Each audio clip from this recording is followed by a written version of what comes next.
বন্ধুরা, গত ১১ই September ২০২২ TET pass প্রার্থীদের আন্দোলনের প্রধান স্লোগান ছিল, নেপাল থেকে শিক্ষা নিন, ৫০,০০০ ভ্যাকেন্সিতে নিয়োগ দিন। আর এই আন্দোলনের যে একটি বিশাল প্রভাব পড়েছে সেটা কিন্তু আমি তার পরের দিনই ভিডিও করে আপনাদের জানিয়েছি, যার ফলস্বরূপ ২০২৩-এর টেট পরীক্ষার ফল প্রকাশ করলো এবং তার পরের দিনই কিন্তু প্রাইমারির নতুন নিয়োগের জন্য অর্থাৎ ইন্টারভিউয়ের জন্য কিন্তু নোটিফিকেশনও চলে আসলো। তবে সরকার যে এখানে একটি চালাকি করলো সেটা কিন্তু ধরা পড়ে গেছে। হ্যাঁ বন্ধুরা, ২০২২-এর টেট পাস প্রার্থীরা বিভিন্ন সময় বিভিন্নভাবে আন্দোলন ও ডেপুটেশন কর্মসূচির মাধ্যমে দুটি মূলত দাবি রাখছিল। একটি হচ্ছে যে অবিলম্বে তাদের ইন্টারভিউ প্রক্রিয়া চালু করতে হবে এবং দ্বিতীয় যেটি হচ্ছে সেটি হচ্ছে ৫০,০০০ ভ্যাকেন্সিতে নিয়োগ দিতে হবে।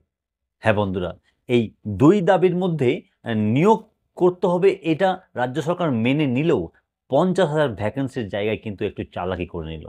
হ্যাঁ বন্ধুরা, আপনারা অনেকেই জানেন যে আমাদের চ্যানেলে কিন্তু আমরা বরাবরই দাবি করে আসছি যে ২০,০০০ ভ্যাকেন্সি রয়েছে, মিনিমাম ২০,০০০, তার বেশিও থাকতে পারে, যেগুলো হয়তো ডিপিএসসিতে পড়ে রয়েছে, হয়তো সঠিকভাবে সঠিক সময়ে তারা সেই ভ্যাকেন্সিগুলো সাবমিট করেনি।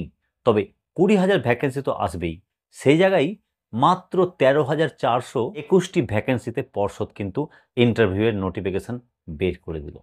তাহলে বুঝতে পারছেন, ভ্যাকেন্সির জায়গায় কিন্তু তারা একটু চালাকি করে নিল।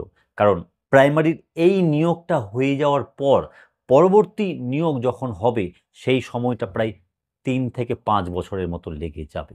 আর এই ৩ থেকে ৫ বছরের মধ্যে প্রচুর শিক্ষক অবসর গ্রহণ করবেন, যার ফলে কিন্তু আরও একটি হিউজ পরিমাণে ভ্যাকেন্সি তৈরি হবে। আরেকটি লক্ষণীয় বিষয় হলো যে ইন্টারভিউয়ের নোটিফিকেশন দেওয়া হয়েছে সেখানে হায়ার সেকেন্ডারিতে 50% ও ২ বছরের টিচার্স ট্রেনিং কমপ্লিট থাকতে হবে, এই কথাগুলি উল্লেখ করলেও কবে থেকে ফর্ম ফিল আপ হবে সেটা কিন্তু উল্লেখ নেই। তার সঙ্গে সঙ্গে ফর্ম ফিল আপের একটি হিউজ পরিমাণে টাকা নেওয়া হচ্ছে বেকার চাকরি প্রার্থীদের কাছে। হ্যাঁ বন্ধুরা, জেনারেলের জন্য ৬০০ টাকা, ওবিসির জন্য ৫০০ এবং এসসি এসটি ও অন্যান্য ক্যাটাগরির জন্য যে ৩০০ টাকা ধার্য করা হয়েছে সেই টাকা কিন্তু যথেষ্ট বেশি নেওয়া হচ্ছে।